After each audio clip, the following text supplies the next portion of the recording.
Yes. What's going on, everybody? It's finally Friday. We made it through the week. It's 2:32 Central Time, 3:32 Eastern Time. You do the math for the rest of the time zones. I'm not here to do that for you guys, but you know what that means. Weigh-ins. We got a UFC event tomorrow. That means it's time for the Greasy four-leg parlay with me, your host, Uncle Weezy. We're going to put together 4 legs on this UFC 301 card that's headlined by Alexander Pantoja versus Steve Erceg. Rio de Janeiro, stand up. Brazil, stand up. We got Brazilian fighters all over this card. 14 fights on the card were scheduled. We lost. Gene Silva versus William Gomez. William Gomez, what happened? What happened?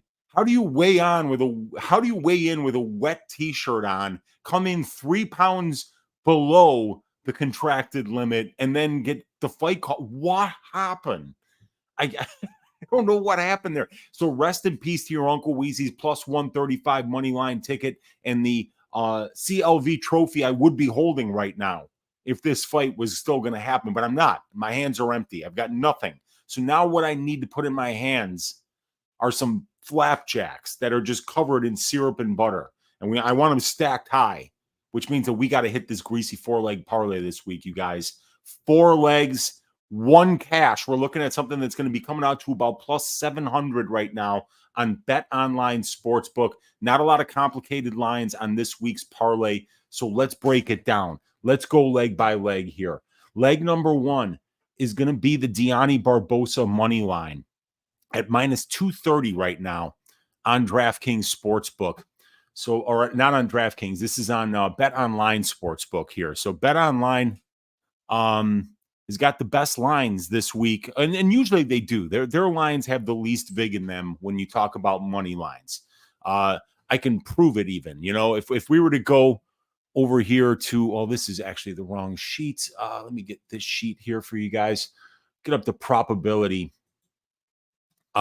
thing here, right? So if we're looking at like for instance, this is 500 and 350 for the Pereira fight. That is the line for fight goes and fight doesn't go. So if you add up 83.33% here and 22.22%, you get about 105.57%, right? So 5.57% of VIG. But if you go over here, a line that they don't offer, 80.77 for the over 2.5 and 26.32. So if you add up that 80.77 and then 26.32, you actually get 80 or 100 and over 107%. So you got over 7% VIG in that particular line, which is going to be this line here is the Bet Rivers line, while this line here on Bet Online is the Bet Online line. So Bet Online has less vig in their props and in their money lines. So we'll go to Bet Online this week, and leg number 1 is going to be that Deni Barbosa money line. Not a lot of stats to show you for this one, but I like Barbosa a lot in this spot. I think that she's the much superior grappler here. She's fighting at home in Brazil, Caracacha, long flight from Lithuania all the way to Brazil. Very tough place to make your UFC debut. And while the striking advantage I do think is in Caracacha's favor, and the size and the length is also in Caracacha's favor, I don't like how she grapples. It's not very good. We saw Letitia blow not once but twice. 8 rounds of fights between these two ladies. Get a lot of takedowns and a lot of judo takedowns against her. So I think Barbosa is going to be getting takedowns here. I think she's going to be getting the dominant positions, and we might even see her get a finish. I also played for 1/10 of a unit. Her knockout prop on Bet Online was plus 2,200 yesterday. So I took a shot on that as well, but we have got Barbosa money line minus 231 as leg number 1 of the parlay. Leg number 2 is going to be the Joe Anderson Brito money line at minus 185. So we can just scroll down here. Joe Anderson Brito versus Jack Shore. It is moved to minus 188. So we're going to be getting a little bit less on this parlay because I think I had Barbosa at minus 230 earlier. Now she's minus 231. Brito was supposed to be minus 185 when I put the banners together. Now he's minus 188. I like Brito a lot in this spot. look, Shore is mostly a bantamweight. He has moved up, and even though he moved up over a year ago to this weight class, he's not looking like a real featherweight to me. And Brito's a pretty not like a really tall featherweight, but a really strong one, really sturdy, ton of power, really aggressive submission game. He can win minutes and moments with the grappling. He can win minutes and moments at distance. I think he's the far more dangerous fighter. And in a time when we're judging damage over control, I really like Joe Anderson Brito to not only win this fight, but I think he probably wins it inside the distance. The guy's got next level power and a great squeeze on his chokes. So I do believe that Joe Anderson is going to get the job done here and look probably a lot better than minus 188. I think he's probably going to get a finish. So leg number 2 of the parlay, the Joe Anderson Brito money line, that brings us up to plus 120 for the 2-leg parlay. Leg number 3, this is the one you guys aren't going to like. This one is going to be a real butt puckerer.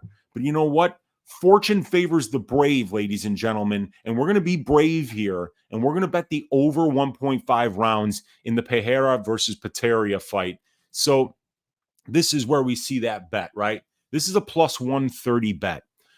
43.5% is the price of the line. That is the implied probability of this line.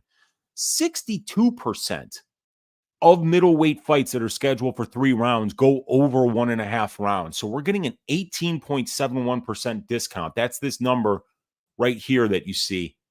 18.71% discount when you compare the price of the line to the benchmark for the division. Also, we've got 10 fights from Michel Pereira in the UFC. 7 of those 10 fights have went over 1.5 rounds. And prior to the last 2 fights where he finished them in 68 seconds and 61 seconds, right?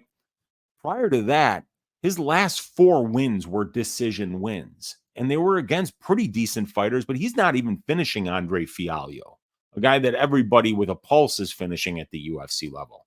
And then Ihor Pereira, even him, whose fights have all finished, or 4 of his fights have finished inside the distance out of 5, even 3 of his fights have went over the 1.5 round mark. You know, when you compare that 10 of 15 or 66.67% of their combined UFC fights have went over 1.5 rounds, and you compare that to the price of the line at 43.48%, we're getting a 23.2% discount on that. And then when you compare that 66.67% over 1.5 rate to the 62% benchmark for the division, these guys are going over that rate at 4.5% higher than what the division does as a whole. So this is a trifecta bet. We get an 18% discount here, a 23% discount here, a 4.5% discount here. When you go down to line 27 on this template, you're seeing that you're getting a ridiculous 46.38% in price savings. Now, also consider that Pereira's last 2 fights in the UFC have finished in the first round. As a matter of fact, in the first 70 seconds. But we know here that the fight doesn't start round 2 rate for this division is 27.78%. So if we take that 0.2778 and we raise it to the third power, just on average, you guys, if you can see that, that's about a 2% chance that any 3 UFC middleweight fights finish in the third round, all 3 of them, 3 consecutive times, right? So, you know, being able to finish 3 UFC opponents in the first round is a very difficult task. You don't see that kind of streak going on long times in the UFC. So I really do believe that even though stylistically it might be hard for some of you to picture this fight going over 1.5 rounds, just remember, you know, 2/3 of the 15 times that these guys have stepped into the cage, that has happened. And their pricing is as if it's going to happen less than 45% of the time, not more than 65% of the time. So I do really like this spot. The analytics love it. Stylistically, I also do think that a guy as big as Pereira will probably be able to last 7.5 minutes with Pereira or with Pereira. As you know, and you could say, oh, well, he knocked out Petrosky. Well, Petrosky knocked himself out shooting a takedown in his very next fight. You know, he got knocked out by Jacob Malkoun's hip. So In retrospect, maybe that knockout not as impressive.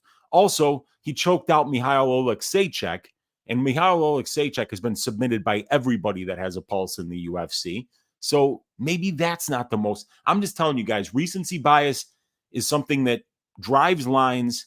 And if we fade the recency bias, we're going to get some really good prices sometimes. And this is one of the ones that my analytical tools that are available on my Patreon on this probability package are going to be telling us that we're getting a great price on it. So third leg of the parlay is the over 1.5 rounds. So we go up here to game totals now. We scroll down to Pereira versus Pereira. Over 1.5 is plus 130. That brings the 3-leg parlay up to plus 405. Leg number 4 of the Greasy 4-leg parlay is Uncle Weezy's ass shaving of the week. And still, Alexandre, the Cannibal, Pantoja, fighting the 3-fight veteran at the UFC level, Steve Erceg, whose best win is against Matt Danger Schnell, a guy that recently got knocked out by a hot shower, ladies and gentlemen. Alexander Pantoja, leg number 4, is going to close us out. We can always hedge out if the first 3 legs do hit by betting the Erceg money line someplace else to lock in a profit here. But I like Pantoja to win this fight. He's more experienced overall. He's more experienced at the UFC level. He's fought the much better brand of competition. His submission grappling game is absolutely phenomenal, and his ability to be able to win minutes in the grappling exchanges has been tested at the highest level over and over and over again. And Pantoja keeps winning those minute-winning exchanges in the grappling game against the highest level opponents that the UFC has to offer. On the feet, Alexander Pantoja cannot be knocked out. He's about as durable as it gets. Steve Erceg is a massive flyweight, so I'm very interested to see how Erceg looks in rounds 3, 4, and 5 in Brazil, with a ton of pressure on him, with a very hostile crowd rooting against him, with a very experienced and durable opponent in front of him who is not going to fuck off and who's not going to go away for the full 25 minutes. I like Alexander the Cannibal Pantoja to close out this parlay at minus 183. That brings us up to plus 681 on DraftKings Sportsbook. So let me hide this. So I'm not lying to you guys and saying it's plus 688 because the lines have moved. And it is now plus 681 on Bet Online Sportsbook. This same parlay comes out to plus 641 on DraftKings Sportsbook. It comes out to plus 562, which is just terrible on Bet Rivers Sportsbook. But on Bet Online, we're getting a much better price here at plus 681. What do you guys think? And by the way, this is my first time ever streaming live to Twitter. We usually get about 30 to 50 viewers for the Greasy 4-leg parlay. We've got 102 live viewers right now on Twitter, on YouTube for this Greasy 4-leg parlay. Smash that thumbs up if you feel like it. Hit that subscribe button so you don't miss out on any of the great content here. And please consider joining the Patreon, where you can get access to these phenomenal stats and metrics that will help you match up 2 fighters' stats side by side to see who has the advantage in all the key categories that we cap for fights. How do UFC fighters' stats look overall here in terms of significant striking, offensive and defensive, distance striking, offense and defense, clinch and ground time striking, offense and defense, grappling stats, DFS stats for DraftKings, FanDuel, Prize Picks, Underdog, complete UFC histories, not just what they score, but what gets scored against them. A complete, comprehensive statistics package that's available on patreon.com/UncleWeezy, $25 a month. You'll get access to the members only probability show like you saw on DFS by the Numbers channel on Wednesday night. You'll get access to all these statistics packages here, the analytics page, the complete histories of the UFC fighters, the advanced matchup page, the over-under template, and the betting template that uses the same parts of the over-under template and comparisons to give you plus EV bets on inside the distance, KO, submission, decision, unanimous decision, split and majority decision. Really fantastic tool. So thank you for supporting the show. Thank you for hanging out. Let's see what you guys are saying in the chat here. We've got Olajuwon in the room saying, "Oi!" We got Beaver Covington in the room telling me to hurry it up. We got Jenna Marie in the room saying, "Oi, Uncle Weezy, happy Friday to you." We made it through the week, ladies and gentlemen. We got fight night tomorrow night in Brazil. So let's enjoy this weekend. Let's stack cash tickets like flapjacks for this event. We got Easy Street in the room saying, "Oi, come on, Unc. You paid for my night out on UFC 300 with the Greasy four-leg. The pay-per-view Parlay King must return. It's pay-per-view week. Let's hope that we can put 2 out of the last 3 Greasy four-legs on the board with a big plus money number. Appreciate you, Easy Street." And Beaver Covington knew he should have bet the over 330. And that's one thing, though, Beaver. It's always juiced. You always know your Uncle Weezy is going to be a couple of minutes late. Punctuality has never been my best attribute, but here we are, 109 of you live hanging out, watching the Greasy four-leg parlay. Appreciate each and every one of you. Jester, my guy in the room saying, "Let's get greasy, Unc. Let's go." We got VTech saying, "Oi, hope this parlay doesn't die like Gomi did on the scales. Let's get it, Weezy." I'm right there with you because that would be a horrible death that this parlay would die. Well, how the hell did that happen? How do you show up 3 pounds light with a t-shirt on? Think about it. That t-shirt even looked a little bit sweaty. So he comes on with clothes on. He probably weighed 141. What happened? What happened to Gomez? What happened to my plus 135 ticket? Dick's Insider saying, "Oi, Profit Week Zaya, what's going on, G?" We got Bill Norman saying, "What's up, brother? Love your input. Thank you for hanging out, Bill." Broke DGen in the room saying, "Yes, I have the alerts on, but somehow I always miss Weezy's live." Dude, I don't know what it is, man. I think YouTube hates me, but either way, I love you, and that's what's important. Broke DGen, thank you for hanging out in here. The American Psycho, Sean Strickland logo, absolutely loving it. That was crazy. They said they gave him a faulty scale. Unbelievable. Unbelievable. Dude puked 3 pounds right before weigh-in. Oh, is that okay? All right. See, that's what I heard. I heard that he got sick. He was on weight, and then he got sick. And what happened is from there, he just kind of lost even more weight because of the sickness. So, damn, he just way overshot. And then there's no way you could fight then. Yeah. Let's get greasy, says my guy Olajuwon Dream. Thanks for hanging out, man. We got Jester in here saying cash tickets like flapjacks. Let's go. Broke DGen saying Chicago Stock Exchange kills New York Stock Exchange, literally like Capone. You know, I used to work at the Chicago Stock Exchange. You drive right underneath it when you're on Congress Parkway, and I used to be right there from the years 1997 to 2002. I mean, September 11th, 2001 basically destroyed the markets, and we all lost our jobs down there. But yeah, I used to work at the Chicago Stock Exchange. Broke DGen. We got Olajuwon Dream saying Carrot Cake looks frail to me. Yeah, dude, Carrot Cake, I think Barbosa is going to destroy her. She does look frail. Dude, like her ass is as flat as a breadboard. I mean, like, she is so skinny. It was like in the old Tom and Jerry cartoons where, like, Jerry would run over Tom with a steamroller, and you'd see Tom stand up, and, you know, and he was regularly wide, but then he turned sideways, and they were paper thin. That's Carrot Kacha. She's got, like, a concave ass, and I think it's funny that you can call her with that name, Carrot Cake, you know, and then, but there's no cakes. There's no cakes. They're not there. So, but if you are one of those people that's into asses that are as flat as breadboards, Ernesta Caracacha is probably her poster is probably on your wall. Gus B in the room saying, "Let's go." What up, Gus? Good to see you hanging out in here. So we got Benino's got a 4-legger. He's going with the Inoue KO. He's going Keita inside the distance. He's going the Kaio money line and the Oral Boy money line.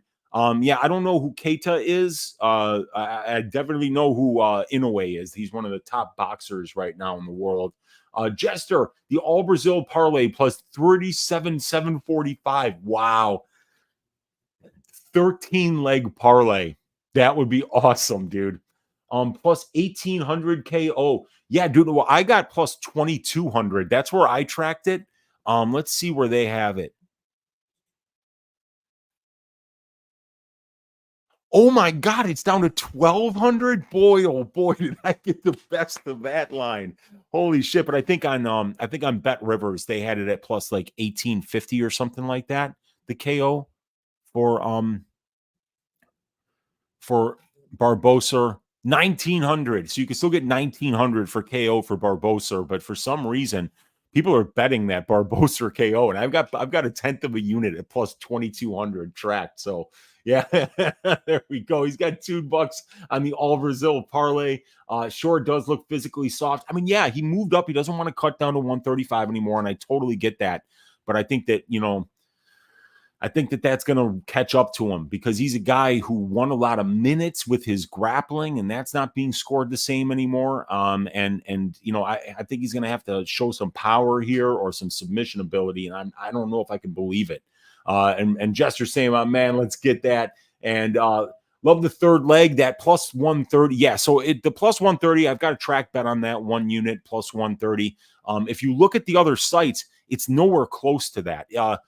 Over 1.5 rounds for Pereira Ihor is plus 102 on Bet Rivers. On this book, DraftKings, it is plus 120, so it's much better than plus 102. But there's a lot of books that aren't giving the a really good price on that, but Bet Online is.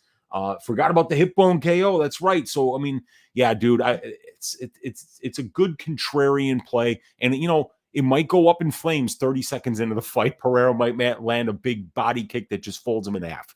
This is the game we play. Sometimes you're going to look like a complete asshole, but I think when the analytics are that far on your side and you're getting a little bit of regression in terms of it's hard to finish 3 UFC opponents in a row in the first round. So, yeah, man. My guy Olajuwon likes the 4-legger. Let's hit it. Plus 650 for him on that's not bad at all, dude. Plus 650. That's better than DraftKings. We got my guy Mushroom in the room, the pride of Philadelphia. He's saying what's up. He's sneak watching it at work. We got my guy Gus with the money bags here. We got Mushroom saying let's stack tickets like flapjacks for UFC 301 and saying what's up to Jenna Marie. We got Olajuwon saying wonder what the split props are for Pereira Pereira split plus 3,500. Pereira split plus 1,400. Yeah, that fight is like plus 500 to go to decisions, or even 550 maybe, or something like. Or no, wait, no, 350 plus 350 to go, and like minus 550 to finish inside the distance. And saying, "Oh, let's go, D-Gen." Can you repeat the Greasy one? I just got here, Weezy. Yeah, no problem, dude. Leg one, going to be the Deni Barbosa money line at minus 230. Leg number 2, the Joe Anderson Brito money line at minus 188. I think it's at right now. We got the Pereira Pereira over 1.5 rounds for plus 130. That's what's going to fatten up this parlay and give us a nice plus money number. And then leg number 4, Uncle Weezy's ass shaving of the week, D-Gen for life. Alexander Pantoja minus 182. That does come out to plus 681. And then let's get that Patreon address so you guys can join the Probability Patreon, $25 a month, and be part of the members-only community that will be viewing that awesome show that Brady and I are going to be putting on every single week, highlighting all the plus EV bets on this card. Join the Patreon, or you're stealing, literally stealing, if you don't join the Patreon. Let's see what else you guys are saying in the chat here. We got Gus saying, Bohio Craig over 1.5. I have that parlayed up as well, Gus. And the Pichel Bonfim over 1.5 plus 110. I like that a lot, man. Yeah, and D-Gen saying they vomited wild, man. That's just wild, man. I hope William Gomez heals up quick, dude. I was hoping for him to get that win. Plus 686 on Bovada. That's a beautiful number. Fantastic. We got Cucumber DRX in the room saying, great to see you, Weezy. Let's strip these bookies to the bone. Let's get it. Moy said Brenner had a horrible weight cut. And then he said the Euro trash chick looks bulimic. Yeah, I mean, she's flat as a breadboard, that ass. No arc to it whatsoever. Weezy's out here moving lines. You're damn right. Let's go, man. Cucumber saying howdy mushroom. Brooke T-Gen saying I tell everyone about you in the Chicago Exchange and how you're my main MMA man with the Patreon prop template. I talk about your distance strikes and how significant strikes are meaningless. Yeah, dude, that's one thing that I think that is so underrated about my stats package is that very few people have the distance striking stats stripped out from the significant striking stats. So when you're looking at like a striker versus striker matchup, those numbers are going to get skewed by the clinch striking stats and the ground striking stats, which are landed at a much higher percentage, but a much lower rate. So when you strip those stats out and you just leave that time that's spent at distance and the striking stats that are accumulated in that time spent at distance, you get a much more predictive idea of how efficient of a distance striker somebody is. So that's one thing. I mean, if I'm going to pat myself on the back here about the stats that I provide, it is these distance striking stats that you get here on the advanced matchup template, you know, because Pereira lands 5.1 and absorbs 3.7, but at distance, it's 5.3 and 3.7. And then there are going to be some fighters that are a lot different than that, like Smith and Petrino, for instance. Smitty only lands 3.3 significant strikes per minute, but when he's at distance, he's landing 4.7. So it just goes to show you that in control time positions, there's not a lot of strikes being landed when Smitty's there. But when he's at distance, he's actually landing slightly above average for the division at distance striking range, 0.4 more than the divisional average. While at just regular significant striking stats, he's actually 0.5 less than the divisional average. And it's because we haven't stripped out those clinch and ground striking stats. We got the fight foo in the room. We got Gabriel Killian saying, what's up, gorgeous? Pereira is huge value. Him and Pereira have sparred a few times at the PI, and it's usually 50-50. Pereira's management asked for this fight. Is that a Chicago Bears shirt that I see wearing there, Gabriel Killian? I'm a Bears fan myself, man. Lifelong Bears fan. But yeah, dude, I'm with you, man. I actually kind of feel like this would be the first time that I would bet Pereira and feel good about it because the number is just stupid at this point.